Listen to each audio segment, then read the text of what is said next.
करते हैं आज की बड़ी खबरों का। पहले दोस्ती फिर ले गई फ्लैट। हनी ट्रैप में ऐसे फंसा बांग्लादेशी सांसद के निकल ही नहीं पाया।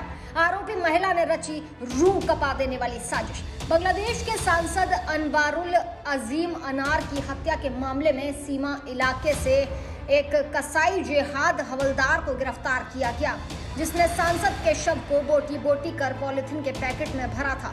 बांग्लादेश के खुलना का रहने वाला जिहाद मुंबई में रहा था। पता चला है कि अनार के मुंह को तकिया से दबाकर सांस रोककर उसकी हत्या की गई।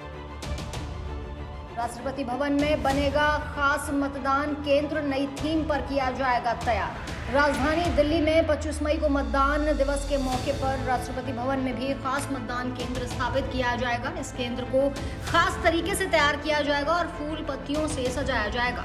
राष्ट्रपति मतदान केंद्र का अवलोकन करेंगी और उनका मतदान कराने के लिए स्वयं नई दिल्ली की डीएम मौजूद रहेंगी। यादव समाज को अमित शाह ने दिया बड़ा संदेश। दरअसल गृह मंत्री अमित शाह बिहार के आरा में भाजपा प्रत्याशी आर.के. सिंह के समर्थन में आयोजित सभा को संबोधित करने पहुंचे। इस दौरान उन्होंने विपक्ष पर जमकर प्रहार किया, वहीं लालू यादव पर भी कटाक्ष किया। गृह मंत्री ने वहां की जनता से अपील की और कहा कि हमें 400 पार करा दो, मुस्लिम आरक्षण को खत्म कर पिछड़ा को देने का काम करेंगे। कहीं रिक्शा तो कहीं बस में दिखे ईवीएम। पोलिंग पार्टियां ऐसे हुई केंद्रों के लिए रवाना कि देखते रह गए लोग। दिल्ली की 7 लोकसभा सीटों के लिए 25 मई यानी शनिवार को मतदान होना है। दिल्ली में 2627 जगहों पर कुल 13,641 मतदान केंद्र बनाए गए हैं, जिसमें 70,000 कर्मचारियों को ड्यूटी मतदान कराने के लिए उनकी ड्यूटी लगाई गई है। 162 उम्मीदवार चुनावी मैदान में हैं और इस तरह से पोलिंग पार्टियां केंद्र के लिए रवाना हुई कि सभी देखते रह गए, इतनी फोर्स थी। यूपी के शहर में वोट डालो, निशान दिखाओ और फ्री में खाओ रसमलाई। 25 मई को मतदान देने के बाद दुकान पर पहुंचने वाले मतदाताओं को सामानों की खरीदारी करने पर छूट मिलेगी। कोई सराफ की दुकान पर सोना चांदी की खरीद पर 5% छूट दे रहा है, तो कोई 2 दिनों तक चश्मा बनवाने पर 10% छूट दे रहा है। एक मिठाई की दुकान पर तो फ्री में रसमलाई ग्राहकों को उपलब्ध कराई जाएगी।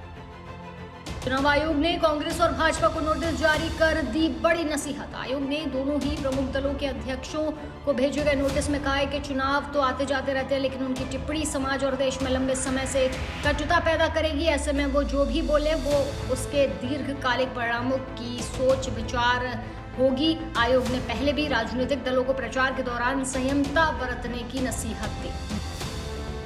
भाग राहुल भाग। कांग्रेस नेता के रायबरेली से नामांकन भरने पर भाजपा ने कसा तंज, कही बड़ी बात। भाजपा ने कांग्रेस के पूर्व अध्यक्ष राहुल गांधी पर तंज कसते हुए कहा कि वो वायनाड के अलावा रायबरेली से भी चुनाव लड़ रहे हैं, क्योंकि वो दक्षिण राज्य से हारने वाले। साथ ही उन्होंने राहुल गांधी को बच्चा करार दिया और उन्हें प्रोत्साहित किए जाने की बात कही। बता दें कि राहुल गांधी वायनाड के अलावा रायबरेली से भी चुनाव लड़ रहे हैं।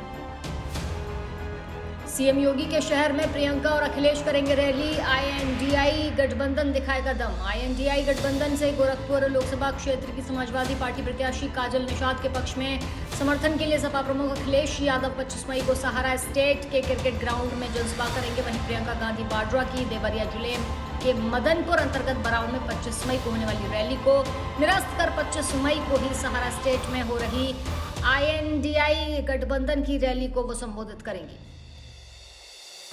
भारतीय हेड कोच को लेकर जस्टिन लैंगर ने फोड़ा बम। केएल राहुल के साथ हुई बातचीत, किया बड़ा खुलासा। भारतीय टीम के हेड कोच राहुल द्रविड़ का कार्यकाल T20 विश्व कप 2024 के बाद समाप्त हो जाएगा। द्रविड़ के बाद कौन भारतीय टीम का हेड कोच बनेगा, इसकी चर्चा हो रही है। इस रेस में ऑस्ट्रेलियाई क्रिकेटर रिंकी पॉन्टिंग और जस्टिन लैंगर का नाम आगे चल रहा है।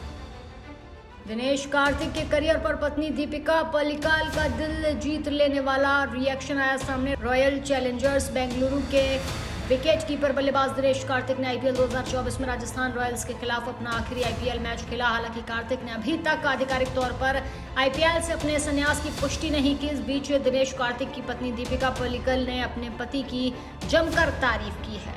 ऐसी ताज़ा तमाम बड़ी अपडेट्स के लिए आप देखते रहें अपना उत्तर प्रदेश।